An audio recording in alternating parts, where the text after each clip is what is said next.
Xitayning urush bo'risi diplomatiyasining avj elishi va pastgo'yga tushishi. Yaqinqi yillardan buyon Xitayning urush bo'risi diplomatiyasi, ya'ni yangi tipdagi urushqoq diplomatiyasi dunyo miqyosida Xitayning xo'rikining barg'ansir o'sib ketayotganligi to'g'risida andisha qo'zg'adi. Buning mundaq bir qancha tipik misoli bor. 2020 yil 3-oyda Xitoy Tashqi ishlar ministrligining ayni vaqtdagi bayonotchisi Zhao Lijian suiqasd nazariyasini bozorga silib, Amerika armiyasining 2019 yil 10-oyda Wuhanda o'tkazilgan Dunyo harbiylar tanharakat musobaqasi jarayonida COVID-19 virusini Xitoyga ilib kelgan bo'lishi mumkinligini aytdi. 2020 yilning oxirlarida Avstraliya askarlarining urush jinoyatiga chetishlik ekanligi to'g'risidagi Bereritun doklad e'lon qilingandan keyin Zhao Lijian bir Avstraliya askarining Afg'onistonlik bir bolani bo'g'izlayotganligi tasvirlangan bir parcha rasmni Twitterda ham baharladi. Bu Twitter yo'llanmasi Xitoy bilan Avstraliya o'rtasida diplomatik surkilishga sabab bo'ldi. Xitoyning Fransiyada turishliq bosh elchisi Lu Shaimu og'ziga kelganini daverdigan urush bo'risi diplomatidir.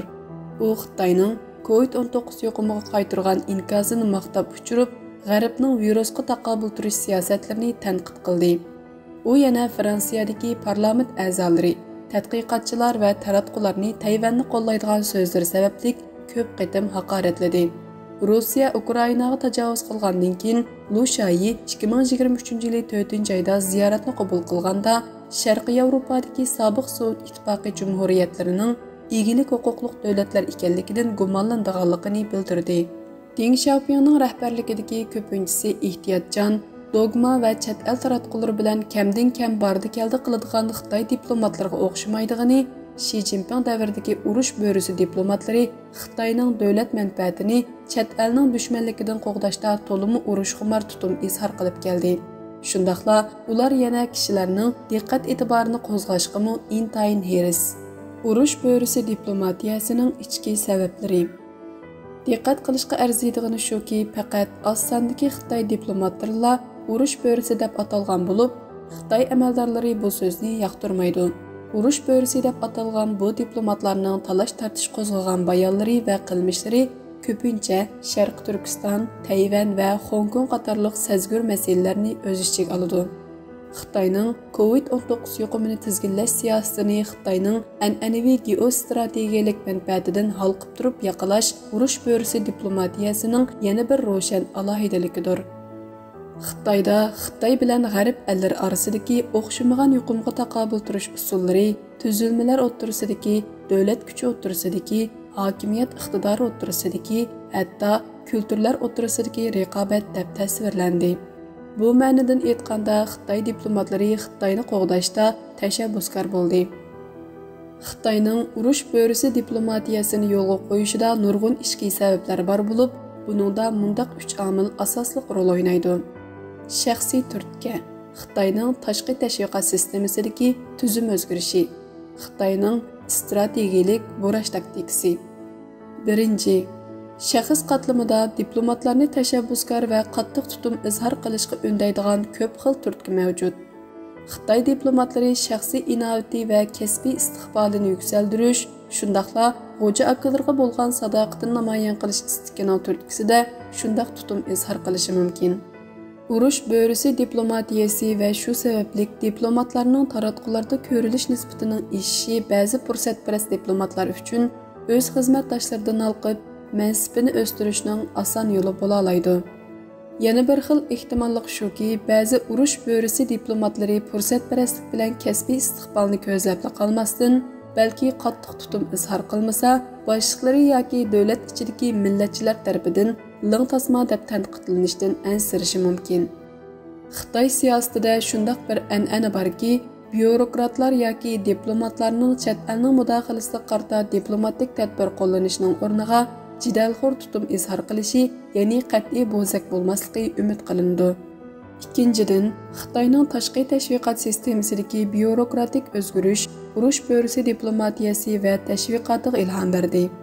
Deng Xiaoping davrida Xitoyning tashqi tashviqoti va diplomatiyasi davlat ichidagi iqtisodiy taraqqiyotining ehtiyoji uchun xizmat qilgan edi. Xitoy doiralari tashqi tashviqotning maqsadi chet ellarning gavdalik masalalar to'g'risidagi xato tushunchalarni eng tuvan chekka tushirish, Xitoyning mablag' selish muhitini yaxshi ko'rsatish va strategiyalik holda do'stona xalqaro kayfiyatni ilgari surish ekanligini takror ta'kidlagan edi. Halbuki tashqi tashviqot taraqqiy qilib, diplomatiya va tashviqotning o'zaro sig'isholmaydigan aralashmasiga aylanib, tashqi ishlarda texmi ko'rang tutum izhor qilishga sabab bo'ldi. Bu jihatdagi bir xatarlik yuzlanish tashqi tashviqotni ichki tashviqotga o'xshatish bo'lib, bu tashqi tashviqotda ichki tashviqotnikiga o'xshash usullarni qo'llanishni ko'rsatadi. Hozir Xitoyning tashqi tashviqotida Xitoycha sotsializm, Xitoyning iqtisodiy taraqqiyot andizasi, tashqi strategiyasi, shundaqla Xitoyning Tayvan, Sharqi Turkiston, Tibet, Janubiy Xitoy dengizi va kishilik huquq jihatdagi siyosatlari davron silinish bilan bir vaqtda chet elning Xitoyning geostrategiyalik manfaatiga va ichki siyosatiga aralashishiga qat'iy yo'l qo'yilmaydiganligi ta'kidlanmoqda. Uchinchisi, strategiyalik burash Xitoyning urush bo'risi diplomatiyasini tushunishda intayin muhim. Bu Xitoyning diplomatik krizis mezgilida aybni boshqalarga do'ngash, qurbonlik yaratish va millatchilik kayfiyatini ko'riklash uchun qattiq tutum izhor qilish va boshqalarni ayblash qatorliq diqqat buraydigan taktiklarida ifodalanadi. Masalan, Xubey o'lkalik hukumatning yuqumning dastlabki bosqichida tojismon virusining tarqalishini kontrol qila olmaganligi xalqaroning tanqidiga uchradi. Lekin Xitoy diplomatlari hamisha yuqumning dastlabki bosqichida tojismon virusining tarqalishini kontrol qila olmadik degan bu xil bayonlardan o'zini qochirib, markaziy hukumatning keyingi bosqichdagi inkosining unumini va Xitoyning xalqaroliq ommaviy sog'lomlik krizini hal qilishga qo'shgan tuhfasini pesh qilishdi. Shuningdan ilgari Hong Kongda demokratiya parastlarning namoyishi kuchayganda, Xitoy hukumati Hong Kongdagi Xitoyga qarshi buzg'unchi kuchlarni ayblab qolmay, yana Amerika va Angliyaning boshchiligidagi chet eldagi dushman kuchlarning mudohalasini ayblagan edi. Xitoy doiralari Hong Kong va Sharq Turkistondagi noroziliklarni davlat ichi sirtidagi kuchlarga do'ngash orqali bu rayonlardagi siyosiy mag'lubiyatini oshkor e'tirof qilishdan o'zini qochirib, bu mag'lubiyatlarning hokimiyatga ilib keladigan passiv ta'sirini eng tuvan chekka tushirishga urindi. Bu Xitoyni texnik ko'p vaqtga erishtirib, ulug' siyosiy tuzilmani saqlab qilish bilan bir vaqtda taktika jihatdagi islohotni ilgari surish imkoniyatiga ega qildi. Urush bo'risi diplomatiyasi pastgo'yga tushdimi? Ma'lum ma'nodan aytganda, urush bo'risi diplomatiyasi yaqinda pastgo'yga tushib qoldi va Xitoyning diplomatiyasi tangshilish bosqichiga qadam qo'ydi. Zhao Lijianning tashqi ishlar ministrligidagi nisbatan ikkilamchi bo'limga o'tkazganligi dal shuning ifodasidir. Lu Shayimo pat yaqinda pensiyaga chiqishi mumkin. Siyosiy byuroning kollektiv o'g'inishi jarayonida Shi Jinping ishonchlik, qoyil qilarliq va hurmatga sazovor Xitoy obrazini yaratish uchun ochiq-oshkorlikni va ishonchni namoyon qiladigan, ammo o'z navbatida yana kamtarlikni va kichik fe'llikni ifodalaydigan bayon tusini qo'llanish lozimligini ta'kidladi. Bu tadbirlar Xitoyning diplomatiya va taratqulardagi tirkishish xarakterlik so'z harakatlarini pastgo'yga tushirib, diplomatiya siyosatini yumshatish urinishida qiladi. Xitoy o'z diplomatik siyosatini G'arb bilan bo'lgan iqtisodiy munosabatga ziyon yetkazishni xohlamaydi. Bo'libmi, hozirgidek davlat ichi iqtisodiy ostilgan mezgilda texmi shundoq. Xitoyning tashqi siyosatini bo'libmi, G'arb bilan bo'lgan munosabatini qanday tangshaydiganligini yana bir mezgil kuzatishga to'g'ri keladi. Agar tangshash mohiyatlik va atrofliq bo'lsa, urush bo'risi diplomatiyasi faqat vaqtli hodisa bo'lib qolishi mumkin. Bu yana shuningga dalolat qiladi-ki, Xitoyning diplomatiyasida gohida urushqa tutum izhor qilinadigan bo'lib, bu Xitoyning sezgur diplomatik masalalar va to'qinishlar to'g'risidagi besimlarga qaytirgan inkosidir. Ammo bu Xitoyning diplomatiya siyosatidagi tub o'zgarishdan derak bermaydi.